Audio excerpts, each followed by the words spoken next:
And I state that without arrogance. I don't mean to be arrogant, but I am a realist. And as a realist, it would be absolutely unprofessional for me to sit here and pretend I'm not an exceptional human being. Because I am.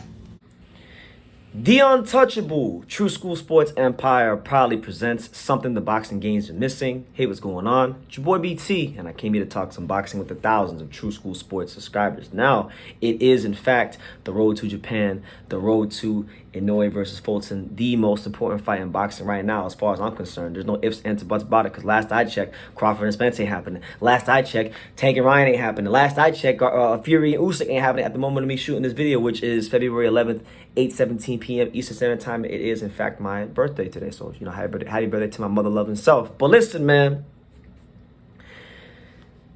Paul Butler. Yes, that Paul Butler.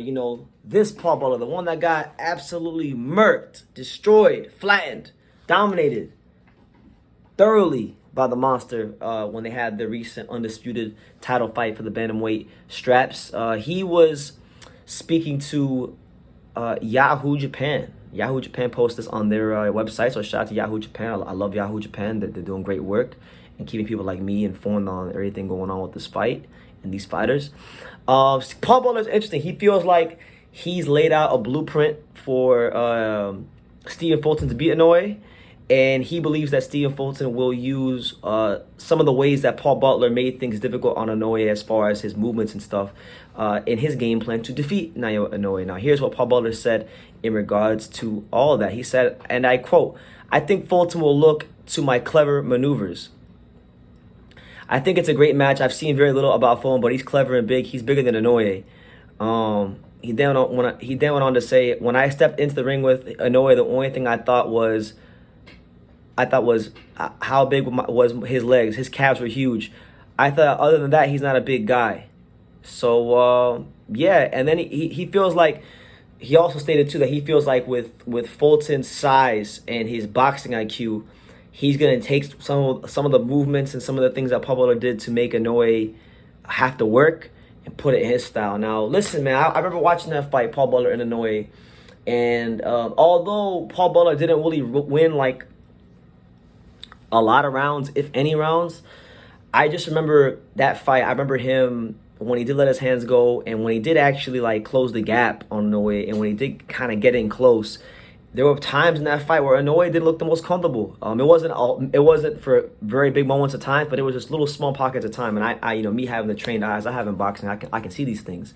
I genuinely feel like, and I truly believe that there are some things that Stephen Fulton can take away from the Paul Butler fight. As funny as it sounds, because Paul Butler got destroyed in the 11th round, but he got to the 11th round. So clearly, if you can make it to the 11th round with someone as destructive and as just technically sound and as dangerous as a Naoya Inoue, you had to have had some clever maneuvers and some know-how as to how to get through those tough moments in a fight. And Paul Butler did that, being the professional that he is. I'm very intrigued. I'm very intrigued to see how Stephen Fulton navigates Inoue's style, because like I said, Inoue has a beautiful blend of boxing IQ, meanness, speed, power, even a little bit of defense. But at the same time, it's going to be kind of hard to gauge what Inoue is going to do really fully, because he's never fought at this weight. And anybody who knows anything about boxing knows that, generally speaking, when you're a fighter and you move up in weight, you can't always fight the same style moving up in weight. Now, granted, in this weight class, this is only a 4-pound jump up in weight, as opposed to, like, for example, if you were in other weight classes, it'd be 7 pounds, And all those pounds make a difference as to how a fighter could fight and how they could approach fighting certain opponents when they're in the ring at a higher weight class. So there's a lot of factors that could go into this, but yeah, I do think there are things that Fulton's going to take from the Paul Butler fight and the performance and the way he approached things.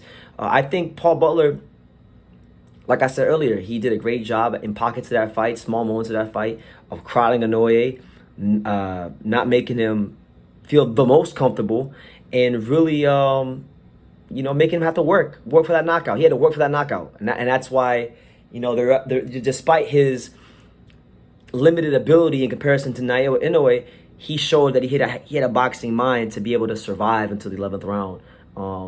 And like I said, Fulton's team and him are gonna go back and watch that fight, and there's gonna be glaring things there to pick up on. It's just up to him how he wants to use those things and implement them with his style and his game plan, and put his own little, you know, Philadelphia style and swag on it. And it's just gonna be a really good fight. You know, there's not many fights in boxing right now that I really feel like get me excited when I talk about the X's and O's and the approach both fighters have and the game plans and styles. It's just it's a fight that I can talk about for days. And you know what? Anytime we get a chance to talk about Inoue Fulton, we're gonna do it, because it's the road to Japan. It's the road to Inoue Fulton, and I want to continue to hype this fight up so that when I'm in Japan for the fight, you guys are going to be like, dang, BT's finally there. This is going to be crazy. You know, it's going to be a great time. But, yeah, that's the news. Paul Butler feels like Stephen Fulton will be looking at his performance as a reference to put in his own game plan. So make of that what you will. You know, leave your comments down below. Make sure you guys take the time to subscribe. And like I say in every single one of these videos, you can love me or you can hate me. But I'm just a kid from Daniel. So until next time, take care, guys. Thank you for watching another video on the untouchable True School Sports Empire. For more great boxing content just like this video, click right here and make sure you subscribe. Much love from sunny South Florida.